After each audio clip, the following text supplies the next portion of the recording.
Selamat datang di GBI Bukit Sian. Sebelum beribadah, mari simak beberapa informasi berikut ini. Datanglah bersama keluarga dan orang terkasih. Rasakan lawatan kasih dan kuasa Tuhan dalam ibadah dan pertemuan-pertemuan di GBI Bukit Sian. Ibadah Raya Minggu pada setiap hari Minggu. Pukul 7 pagi di Main Hall GBI Bukit Sian. Ibadah Kids, ibadah anak. Pada setiap hari Minggu, pukul 7.30 pagi. Di Upper Room GBI Bukit Sian. Bersamaan dengan ibadah Raya Minggu.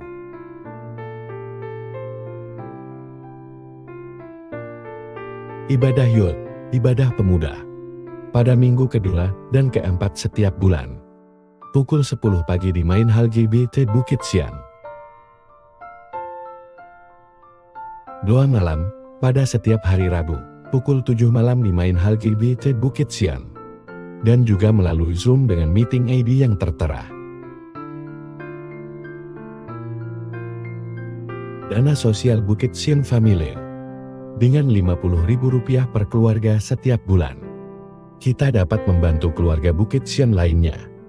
Dan juga berpartisipasi dalam kegiatan sosial Bukit Sian Family. Pelayanan pastoral lainnya, seperti pelayanan keluarga, ibadah keluarga, doa khusus, konseling, pendampingan, dan bimbingan rohani. Dapat menghubungi tim Gembalo atau Majelis GBI Bukit Sian. Informasi lainnya akan disampaikan setelah ibadah selesai nanti. Selamat mengikuti ibadah sesaat lagi. Tuhan Yesus memberkati kita semua. Kamu adalah terang dunia. Ya, bagian dari tema tahun ini, Yesus adalah terang dunia. Dan kalau Yesus terang dunia yang telah menerangi hidup saya, menerangi hidup saudara, seharusnya kita menjadi terang dunia berlanjut. Ya, saudaraku, kalau cermin ada sinar, dia memantulkan cahayanya. Seperti itulah seharusnya hidup saya dan saudara. Amin. Memantulkan cahaya Kristus melalui kehidupan kita. Puji Tuhan. Tapi tidak semua bisa memantulkan cahaya itu. Nah, saudara-saudaraku, kita baca Lukas 11 ayat 33. Ya. Tidak seorang, sama-sama kita berdiri dan kita membaca sama-sama. Mulai. Lukas 11 ayat 33.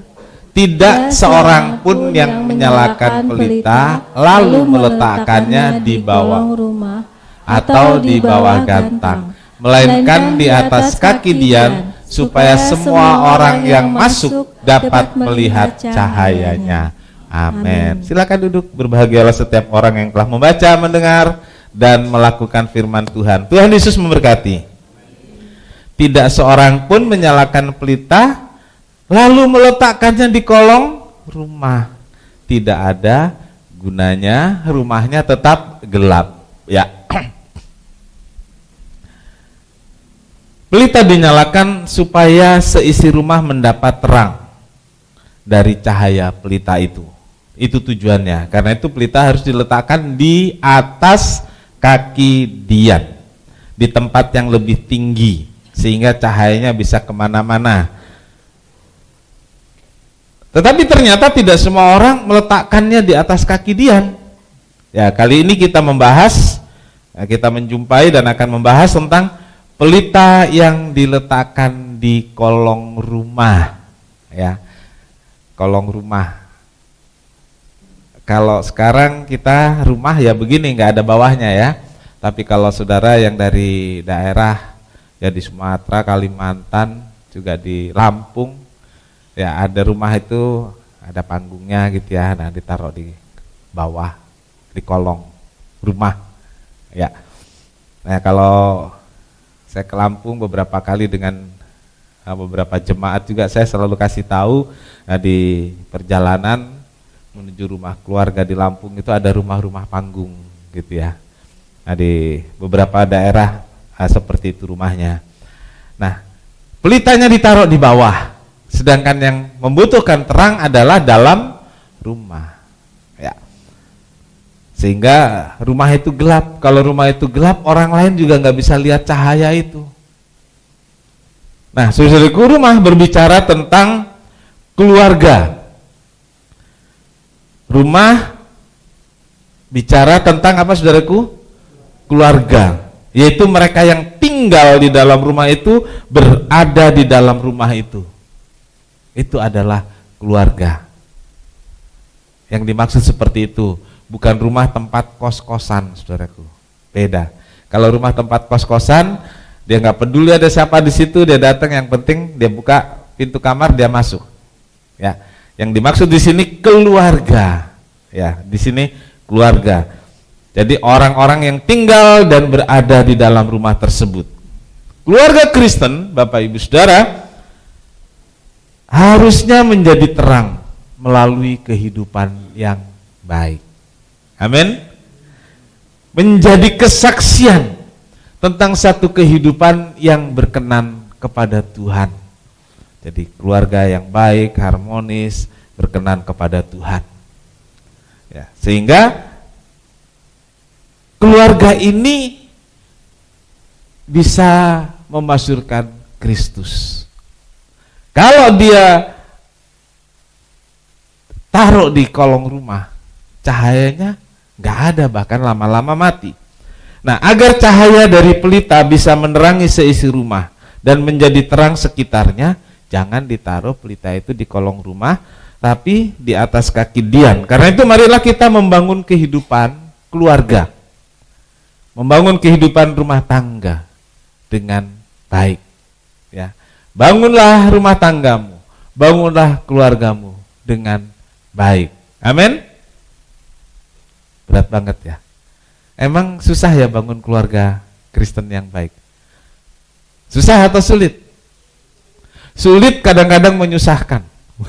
Gitu ya. Benar nggak? Sulit dan bikin susah kalau nggak tercapai. Ya. Karena itu pagi hari ini kita belajar, ya. Kita belajar melalui diri kita sendiri, kita tularkan kepada keluarga. Saudaraku, yang pertama kita lihat bahwa membangun keluarga Kristen yang baik sehingga bisa bercahaya seperti pelita di atas kaki dian adalah membangun kasih dan kepedulian di dalam keluarga. Ya, membangun kasih dan kepedulian dalam keluarga. Coba kita baca sama-sama. 2, 3. Membangun kasih dan kepedulian di dalam keluarga. Amin. Itu yang saya katakan tadi, rumah itu beda dengan tempat kos. Kalau kos-kosan, ya masing-masing pegang kunci kamar, dia tidak pedulikan yang lain, yang penting dia nyaman.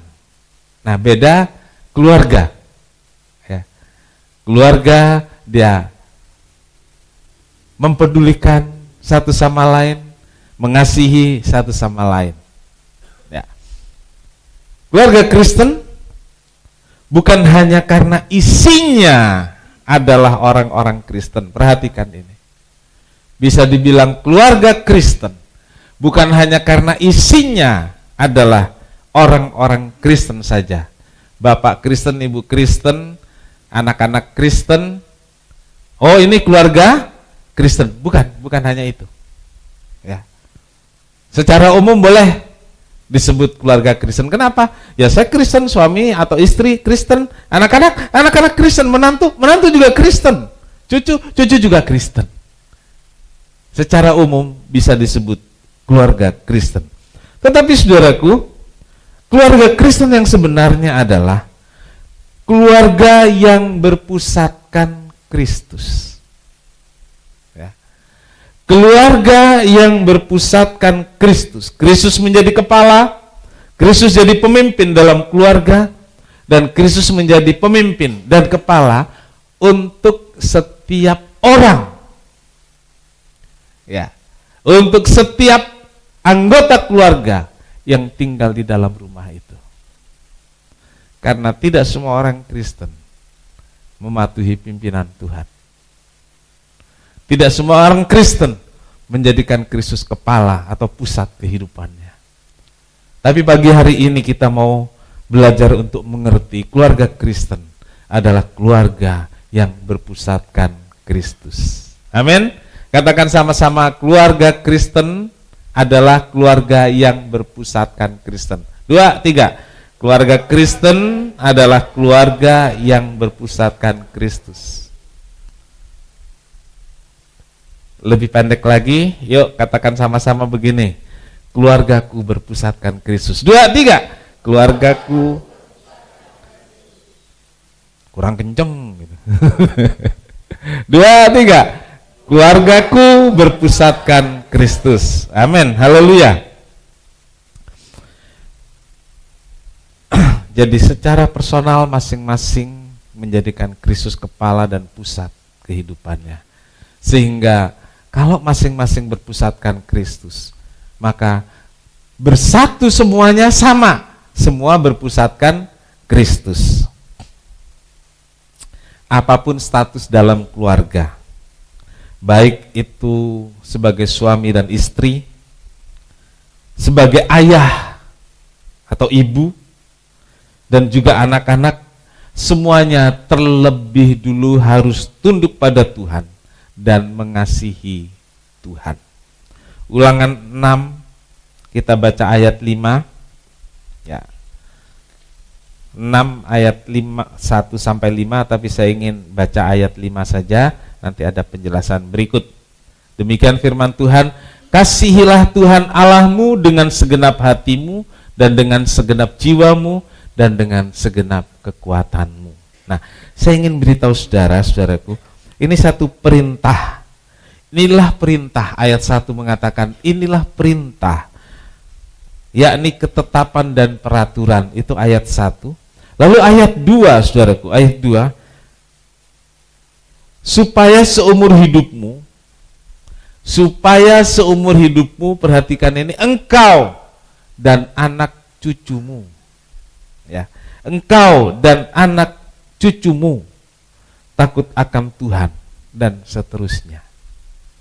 Lalu ayat 4, dengarlah hai orang Israel, dan seterusnya, kasihilah. Jadi dimulai di sini, saudaraku, supaya seumur hidupmu engkau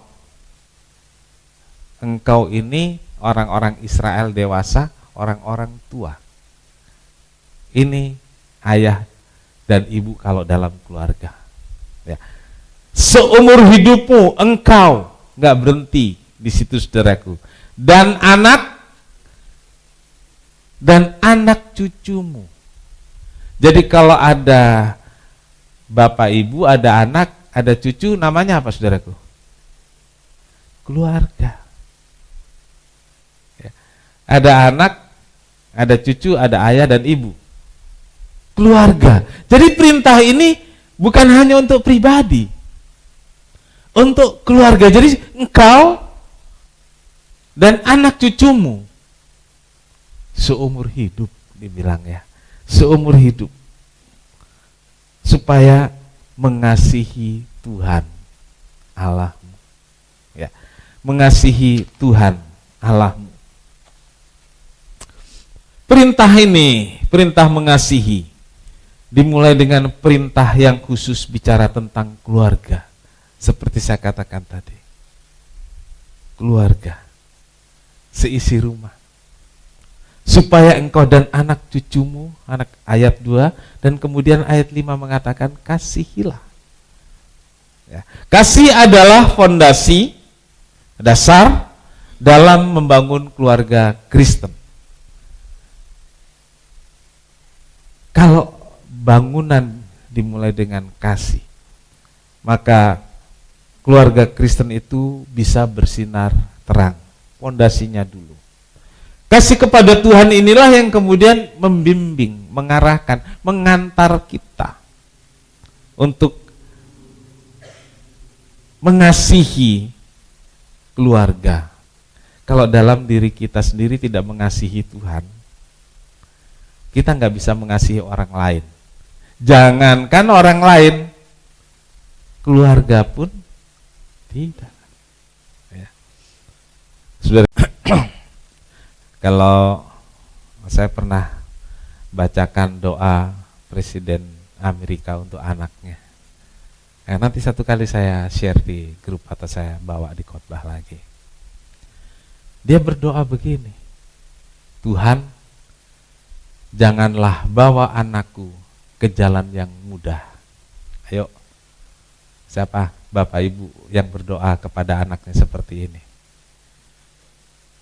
Nggak ada kan? Nggak ada. Kalau kita doa, mudahkan jalan anakku. Saudaraku, itu doa tidak panjang. Lebih panjang kalau kita berdoa di sini, di depan. Tapi isinya, saudaraku, dimulai dengan janganlah bawa anakku ke jalan yang mudah. Biarkan dia berjuang dan jadi dewasa. Kenapa anak-anak kita nggak jadi dewasa? Karena kita nggak pernah membiarkan dia menghadapi masalah. Baik itu masih anak-anak, baik sudah punya anak. Saudara tahu nggak? Baik anak-anak maupun mereka yang sudah punya anak itu maksudnya tahu nggak sih? Ya? Udah besar. Sudah berkeluarga. Ada apa-apa? Begitu bicara dengan orang tuanya bawa pedang. Saudaraku. Anak yang demikian nggak pernah mandiri. Tunggu orang tuanya mati, baru belajar. Oke, baru belajar. Iya. Jadi saudaraku, mulai dari mengasihi, ternyata mengasihi itu juga mendidik, mengajar. Dan mengasihi itu kadang-kadang membiarkan seorang dalam kesulitan. Iya. Saudaraku, seorang datang ke peleburan perak. Karena Alkitab bilang perak itu dimurnikan. Alkitab bilang iman kita supaya jadi seperti emas yang murni. Iya kan? Orang pergi ke peleburan perak. Dia mau tahu prosesnya. Dia lihat perak itu dibakar sampai cair, kan begitu ya? Sampai cair. Gitu. Kalau dibakar gitu kan nanti dibersihkan. Gimana bersihkannya? Dipegang pakai kayak cantolan atau sumpit, dibersihkan. Gitu, sampai dia mengkilat. Kan gitu ya? Saudara tahu nggak? Tuhan nggak pernah biarkan sendiri. Ada tangan yang pegang. Ya. Ada tangan yang pegang. Waktu dibersihkan. Nggak akan jatuh, nggak akan hancur. Amin. Sampai dia berkilat, bisa buat ngaca, jadi terang. Puji Tuhan. Saudaraku, kepedulian saya dampingkan dengan kasih. Ya.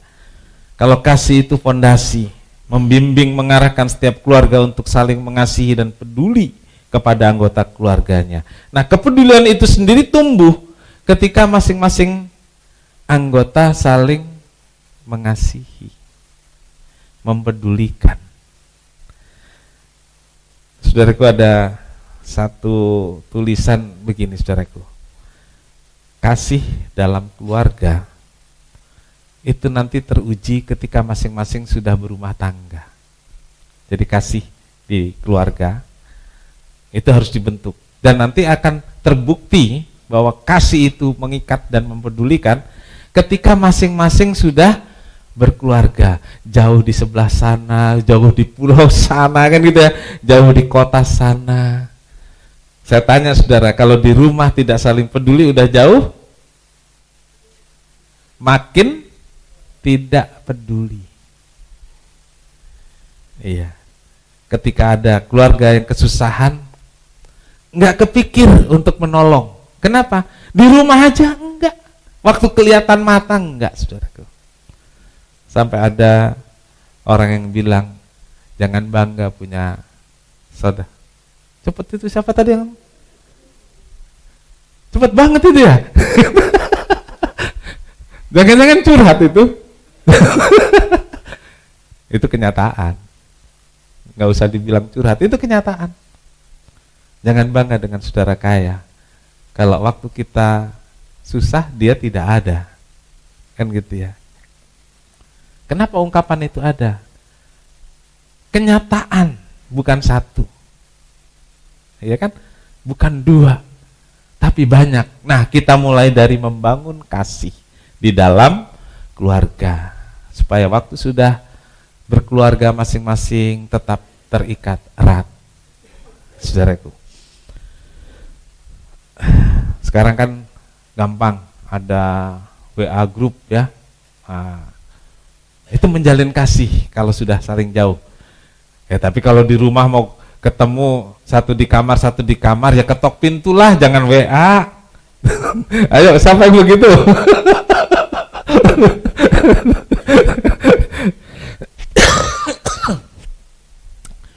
Ya, berikut membangun kejujuran dan keterbukaan. Membangun kejujuran dan keterbukaan. Kalau kasih itu membuat cahaya terang. Kalau nggak ada kasih, seperti pelita di kolong rumah. Membangun kejujuran dan keterbukaan. Saudaraku, ketika pelita kita, saya ulangi, ketika kita ingin pelita itu bersinar terang, maka kita perlu membangun kejujuran dan keterbukaan di dalam keluarga. Baik suami dengan istri, istri dengan suami, orang tua terhadap anak, anak terhadap orang tua.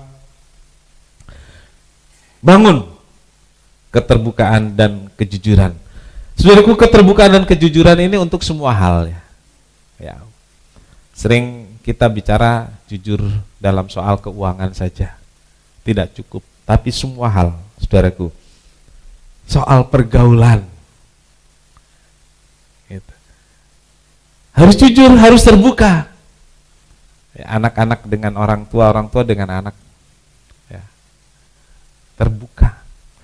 Di sini siapa yang kalau HP-nya dipegang suami atau disentuh suami atau di istri terus melotot? Atau HP anaknya begitu mamanya pegang langsung teriak? Nggak boleh. Ada? Dimulai dari sana. Padahal mamanya, papanya juga nggak ngerti apanya namanya. Untuk buka itu ya, pinnya, atau ada yang pakai sidik jari kan? Kan enggak, cuma pegang. Baru pegang, belum dibuka udah teriak, saudaraku. Kenapa? Ada sesuatu yang disembunyikan. Iya, ada sesuatu yang disembunyikan. Ini kalau kursinya dempet, saudaraku, ini udah senggol-senggolan satu sama lain ini.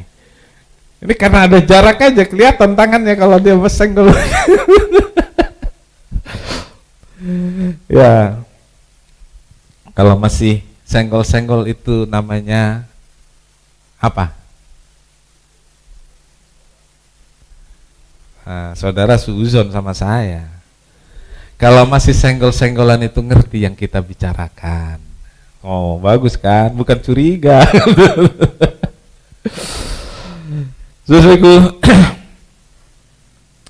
soal pergaulan, soal pendidikan, soal ini saudaraku, yang harus jujur dan terbuka dalam keluarga. Soal perasaan. Ya. Soal perasaan. Ini kadang-kadang di keluarga nggak dipedulikan kan gitu ya. Soal perasaan saya, gitu.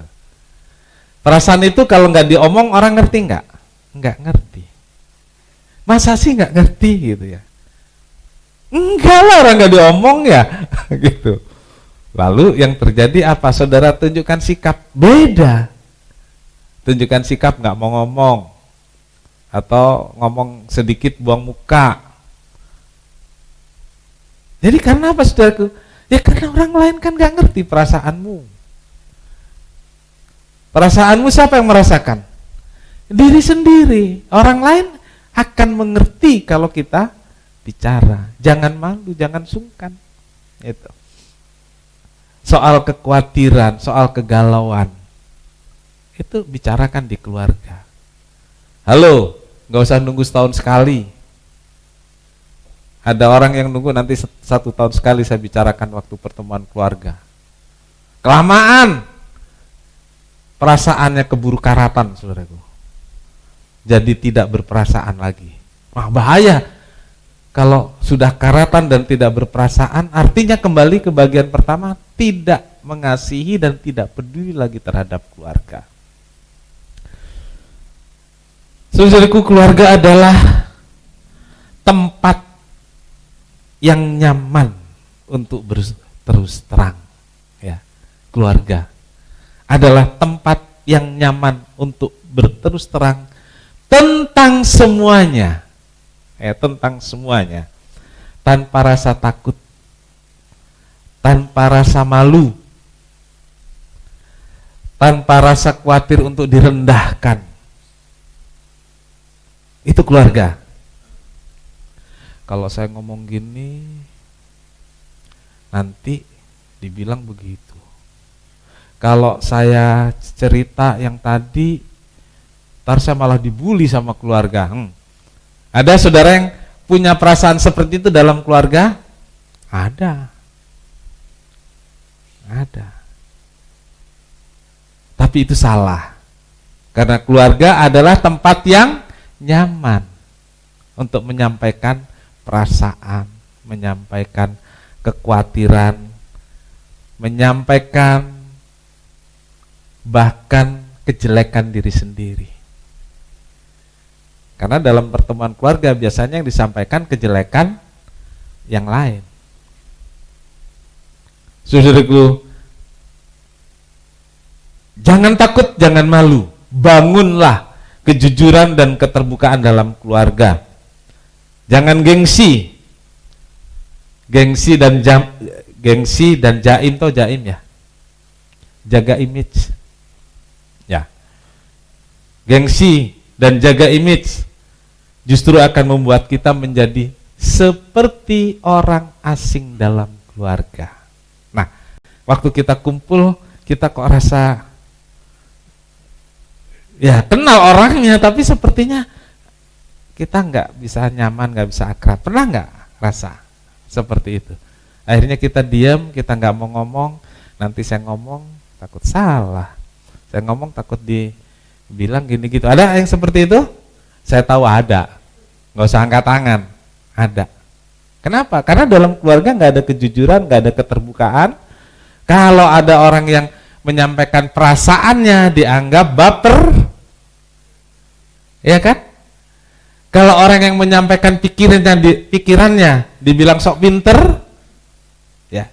Kalau itu terjadi di keluarga besar, kita nggak bisa apa-apa sekarang. Tapi bangunlah di keluargamu sendiri, amin. Bangunlah di keluarga kita sendiri. Iya. Pada akhirnya keluarga kita itu adalah suami istri, anak-anak, dan nanti cucu. Nah, kalau saudara membangun kejujuran, keterbukaan sekarang, saudara akan menikmatinya ke bawah. Yang paralel sudah enggak lagi. Karena sudah masing-masing. Ya, bangunlah. Bangunlah, saudaraku. Efesus 4 ayat 25. Karena itu buanglah dusta dan berkatalah benar seorang kepada yang lain, karena kita adalah sesama anggota. Jangan ada dusta di antara ayo, jangan ada dusta di antara anggota keluarga. Ya, jangan. Agar cahaya terang dari pelita hidup kita tidak terhambat. Ya, kalau masih ada dusta di antara anggota keluarga, seperti pelita yang ditaruh di kolong rumah, cahayanya terbatas banget, bahkan tidak ada lagi. Ya, jangan sampai pelita kita terhambat oleh itu semua sehingga terangnya nggak bisa kemana-mana. Ya, jangan ada dusta di antara anggota keluarga. Yang ketiga, kemauan saling mengampuni dan rekonsiliasi. Ya. kemauan untuk mengampuni dan rekonsiliasi. Kolose 3 ayat 13. Sabarlah kamu seorang terhadap yang lain, dan ampunilah seorang akan yang lain apabila yang seorang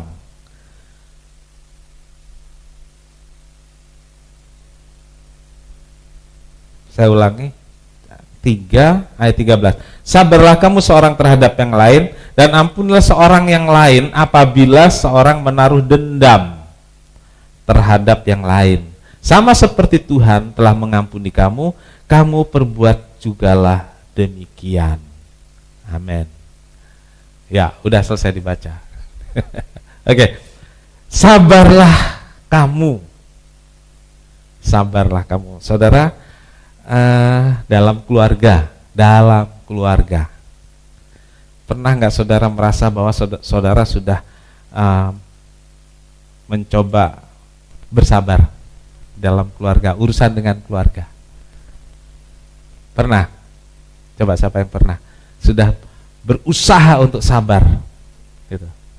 Berusaha ya, mencoba. Udah ya, saya bilang justru itu kelihatan kita nggak sabar. Ya, itu kelihatan kita nggak sabar. Jadi kalau ada orang ngomong, tahu nggak lu ya, saya ini udah sabar, jangan percaya dia sabar. Justru dia yang paling nggak sabar. Nah, kenapa nggak sabar, saudaraku? Ini saudaraku, karena menaruh dendam. Kita nggak nyadar loh, kita nggak sadar.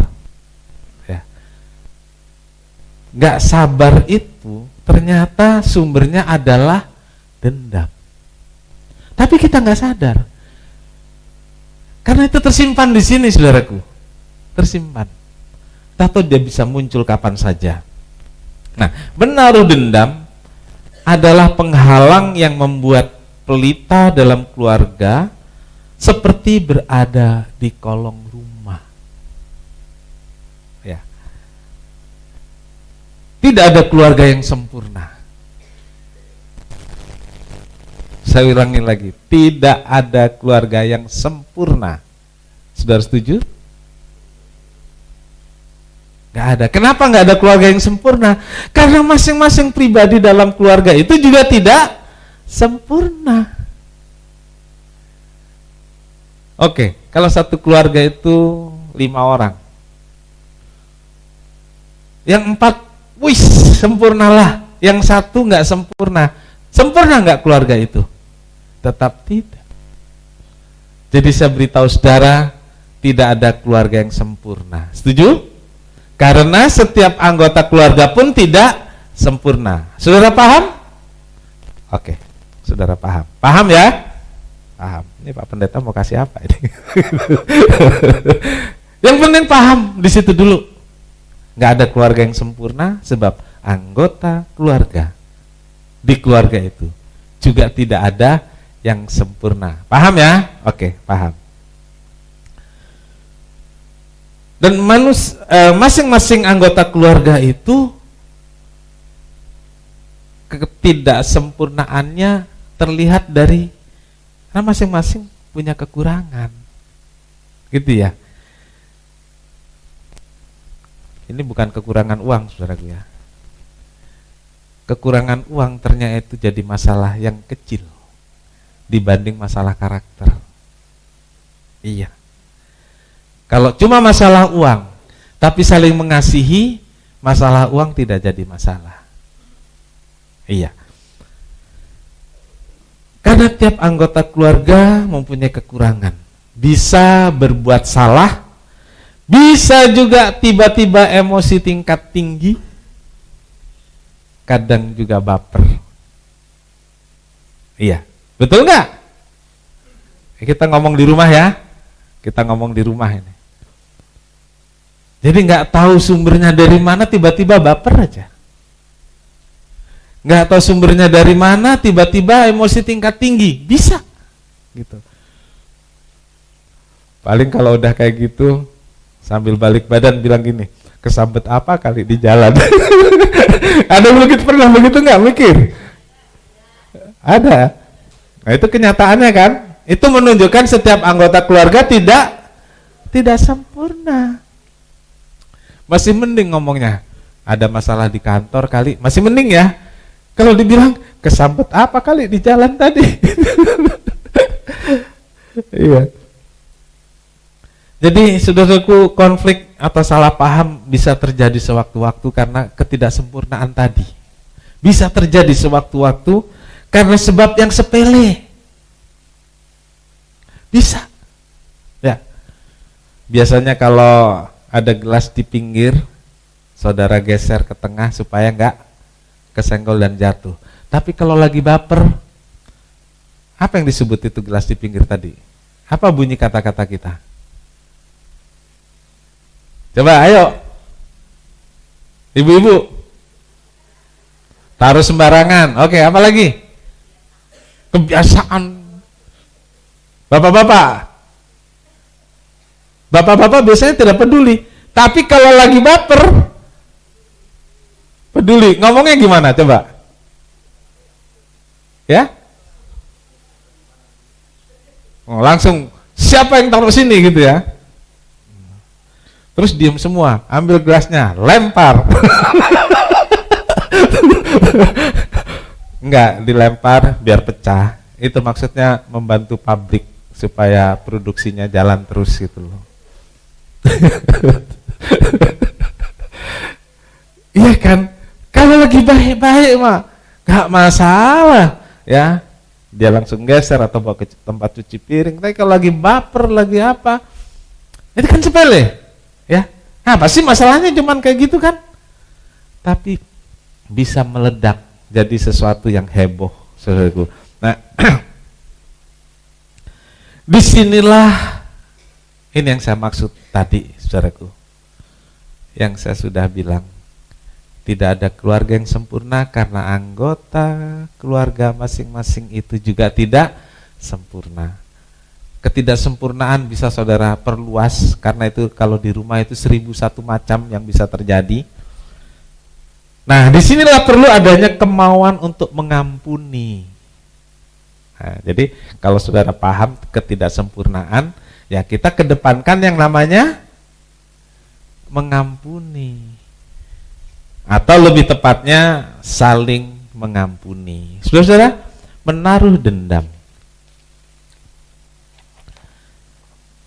menyimpan kesalahan, ya, menaruh dendam, menyimpan kesalahan, hanya akan menambah beban hidup. Ya. Saudaraku, beban hidup saudara sekarang berat nggak sih? Berat nggak? Perjalanan keluarga saudara dengan beban ekonomi, beban ini, berat nggak sih? Berat. Jangan tambahin dengan dendam. Jangan tambahin dengan menyimpan kesalahan orang. Jangan. Termasuk jangan menyimpan kesalahan sendiri. Jangan, saudaraku. Karena semua akan menambah beban hidup. Mikirin beban ekonomi aja udah hampir nggak kuat gitu ya.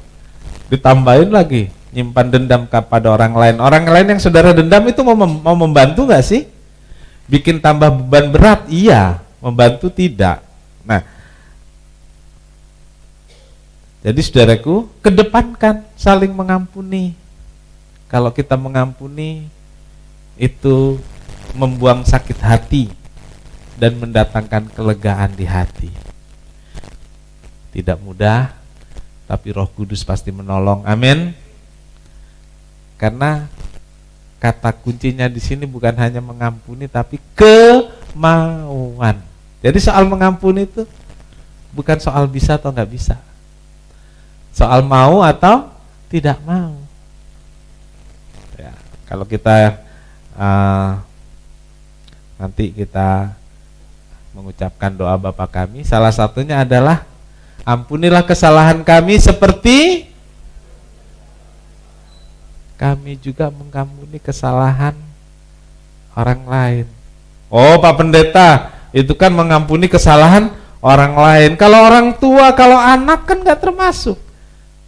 Itu juga termasuk yang dimaksud orang lain. Ya udah, saudara bisa berdoa seperti kami juga mengampuni orang lain dan mengampuni anggota keluarga kami gitu. Iya kan? Orang lain kan. Baik, saudaraku, saling mengampuni adalah hal yang baik, tetapi lebih baik lagi kalau jika kita mau membangun namanya rekonsiliasi, memperbaiki kembali hubungan yang retak tanpa mengingat kesalahan, tanpa mengingat kekurangan, tanpa membicarakan lagi atau tanpa memikirkan lagi siapa salah dan siapa benar. Ya, selama kita masih berpikir siapa salah, siapa benar, saudaraku, rekonsiliasi tidak akan terjadi. Pengampunan hanya di bibir saja, nggak pernah sampai di hati. Ternyata berat ya mengampuni dalam keluarga. Lebih gampang mengampuni orang lain, saudaraku. Karena keluarga itu kelihatan tiap hari, kumpul tiap hari. Begitu lihat mukanya, keselnya memuncak. Iya kan? Makanya dibangun, ya. Makanya dibangun, saling mengasihi, peduli, jujur, terbuka, lalu kita bisa membangun rekonsiliasi. Jangan menyimpan kesalahan orang lain, jangan menaruh dendam, perbaiki saja hubungan, jangan mengingat lagi siapa salah, siapa kurang, dosa siapa, ya. Kalau Ibrani bilang Tuhan itu mengampuni dan tidak mengingat lagi. Seringkali kita mengampuni ya, tapi masih ingat-ingat. Kalau ingat, iya, memori kita nggak bisa dihapus. Tapi terus kalau teringat, ya udahlah itu masa lalu, ya. Oke, terakhir, memberi waktu untuk kebersamaan. Memberi waktu untuk kebersamaan. Jadi saudaraku bisa terang dalam keluarga, sudah mengampuni, sudah peduli, sudah jujur terbuka. Terlihat dari poin ini saudaraku, memberi waktu untuk kebersamaan. Ketiganya sudah, tapi nggak mau nih ngumpul. Itu namanya masih menyimpan dendam, gitu ya. Orang bilang bahagia itu sederhana dengan posting-postingan dan seterusnya ya, yang macam-macam. Bahagia itu memang benar sederhana. Salah satunya ini saudaraku, bisa kumpul bersama keluarga adalah saat yang paling membahagiakan. Ya, apalagi di kota seperti kita, walaupun Perum tapi ini Jakarta, ciailah gitu ya. Untuk kumpul, saling nunggu. Yang satu di rumah, yang satu ada perlu. Ya.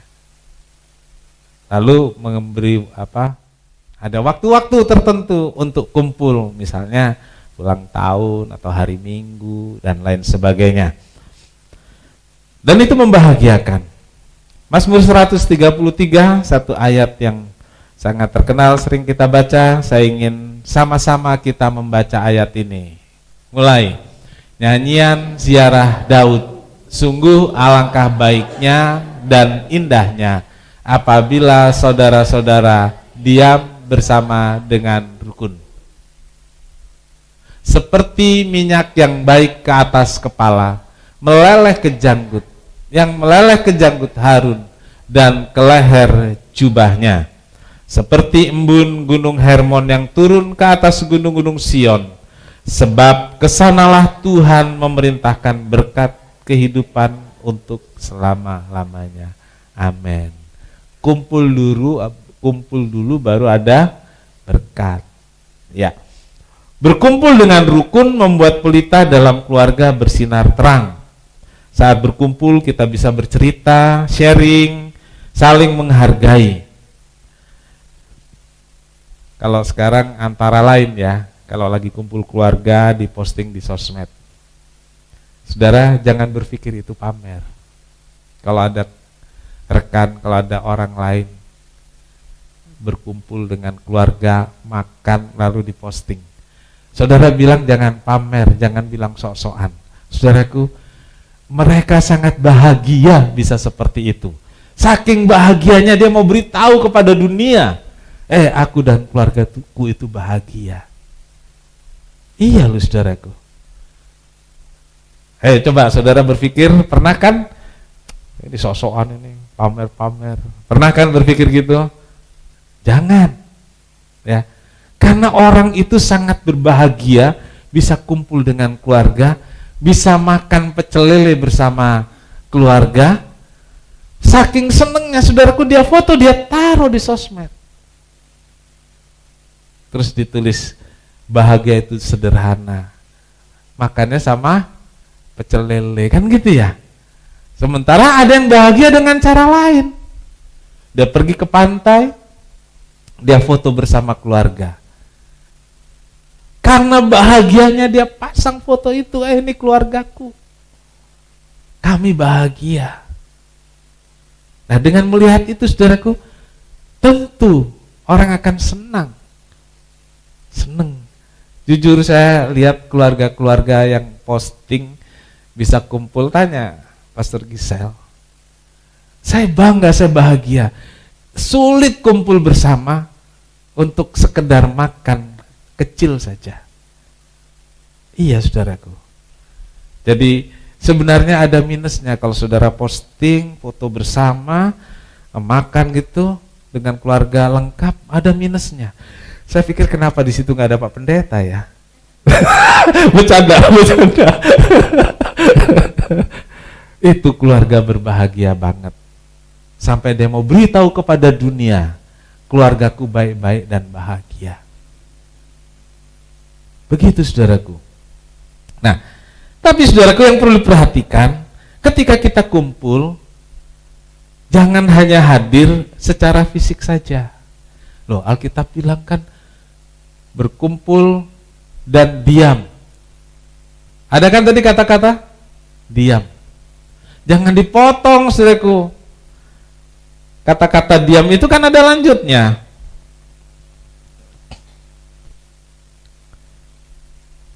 Diam bersama dan dengan rukun. Buat apa bersama kalau nggak rukun? Tapi dibalik nih, buat apa rukun? Kalau nggak bersama-sama, kan gitu ya. Jadi bersama, lalu rukun, lalu jangan hadir secara fisik saja, lalu diri sendiri sibuk. Sibuknya apa? Sibuknya main game. Jadi meja masing-masing begini, tunggu makanan datang kan, semua begini. Makanan datang udah sampai dingin, nggak ada yang bilang yuk makan, nggak makan, sampai dingin saudaraku. Sibuk dengan diri sendiri, sibuk dengan HP. Ingat, waktu kumpul bersama itu family time. Betul? Bukan HP time. HP time saudara bisa di kamarmu. HP time saudara bisa di mana kek, termasuk di WC, di toilet, saudara bisa HP time di sana. Ayo, siapa yang ke toilet bawa HP? Ya, nggak ada yang berani, nggak ada yang berani angkat tangan. Padahal itu yang selalu dilakukan, kan betul ya? Saya dulu zaman koran, mau ke toilet aja, nunggu koran datang, saudaraku. Serius? Ya. Karena disitulah tempat bersendiri. Jangan waktu kumpul, saudara lakukan itu. Sesekali terima telepon penting, tidak masalah. Sekali-sekali membalas WA penting, tidak masalah. Tapi jangan nggak usah kumpul. Oh enggak, kumpul penting. Yang penting hadir, salah juga. Jadi saudaraku beri waktu ke sana. Family time. Ya, keluarga Kristen yang rukun dan bahagia membuat pelita itu seperti berada di atas kaki Dian, bukan seperti di kolong rumah. Keluarga Kristen yang rukun dan bahagia terasa seperti di surga. Amin. Iya.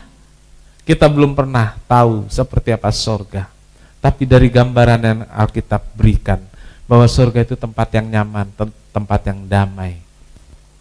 Kita nggak bisa dapatkan itu, termasuk waktu kita healing ke pantai, healing ke gunung, healing ke pulau, kita nggak bisa dapatkan rasa bahagia seperti di surga itu. Kecuali satu hal, ketika kumpul dengan keluarga. Jadi kumpul keluarga, rukun, itu seperti suasananya seperti sorga yang membuat nyaman di tengah kerasnya perjalanan hidup di dunia ini. Seperti kita bisa berhenti sebentar di rumah, karena besok kita bertaruh nyawa lagi di jalan, di kantor, di mana malam baru kembali lagi. Saudara bisa rasakan seperti di rumah waktu di perjalanan? Nggak bisa, karena itu bangun rumah tanggamu. Hadirkan Kristus dalam keluarga, sehingga keluarga kita menjadi satu tempat yang nyaman bagi seluruh anggota keluarga, pelita seperti di atas kaki Dian. Amin. Tuhan Yesus memberkati.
Amin.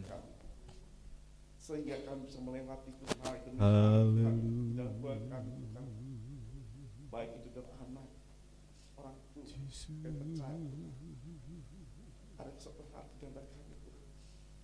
Kami dapat tolong sebab tanpa Engkau kami tidak berbuat apa-apa Tuhan. Haleluya, haleluya.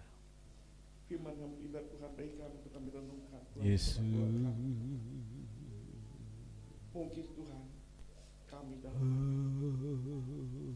banyak masalah, anak yang bicara pada orang tua, begitu pula orang tua yang ampuni kami. Amin, amin, amin. Akan kesalahan kami semua. Haleluya. Haleluya Yesus, haleluya. Terima kasih. Ampuni Tuhan kedua orang tua kami. Mungkin dalam banyak hal kurang itu, bahkan itu kurang begitu. Haleluya.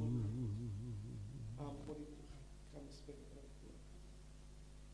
Begitu pula Tuhan ampuni Tuhan Tuhan untuk Yesus. kami Tuhan. Pimpin selalu anak-anak kami Tuhan, baik mungkin dalam kata perbuatan dan menyakitkan. Haleluya. Ampuni kami anak-anak kami. Sebab bila keluarga Tuhan, oleh kami Tuhan kami minta kepada Tuhan, jaga dan lindungi kami. Amin, amin. Jaga lindungi Dan kami kami siap Tuhan. selalu Tuhan untuk melayani Tuhan di mana saja kami berada. Inilah doa kami Tuhan, hanya di Dalam nama Tuhan Yesus. Bapa di sorga, terima kasih buat berkat Tuhan dalam hidup kami. Berkat Tuhan dalam ibadah kami luar biasa, dan kami menikmati firman, pujian, doa, dan kami pulang dengan sukacita. Biar Roh-Mu menolong kami untuk membangun keluarga Kristen yang berpusatkan Kristus. Pimpin kami pulang dengan selamat, berkati persembahan anak-anak-Mu, berkati persepuluhan dan anak-anak-Mu yang telah memberi dengan sukacita dan kerelaan, semakin merasakan pemeliharaan Tuhan yang indah dalam hidup mereka. Terima kasih Tuhan, terima kasih. Biar kuasa Tuhan beserta kami senantiasa. Tuhan memberkati engkau dan melindungi engkau. Tuhan menyinari engkau dengan wajahnya dan memberi engkau kasih karunia. Tuhan menghadapkan wajahnya kepadamu dan memberi engkau damai sejahtera. Saudara kekasih, terimalah berkat dan damai sejahtera dari Allah Bapa, kasih karunia dari Tuhan Yesus, serta persekutuan Roh Kudus serta kita sekarang sampai Maranatha. Kami berdoa dalam satu nama, yaitu di dalam nama Tuhan Yesus Kristus Juru Selamat dan Penebus kami berdoa. Bapa kami yang di sorga, dikuduskanlah namamu, datanglah kerajaan-Mu, jadilah kehendak-Mu di bumi seperti di sorga. Berikanlah kami pada hari ini makanan kami yang secukupnya, dan ampunilah kami akan kesalahan kami, seperti kami juga mengampuni orang yang bersalah kepada kami. Dan janganlah membawa kami ke dalam pencobaan, tetapi lepaskanlah kami daripada yang jahat, karena Engkau-lah yang punya kerajaan, dan kuasa, dan kemuliaan sampai selama-lamanya. Amin. Bapa, terima kasih. Bapa, terima kasih. Bapa di dalam surga, ku berterima kasih.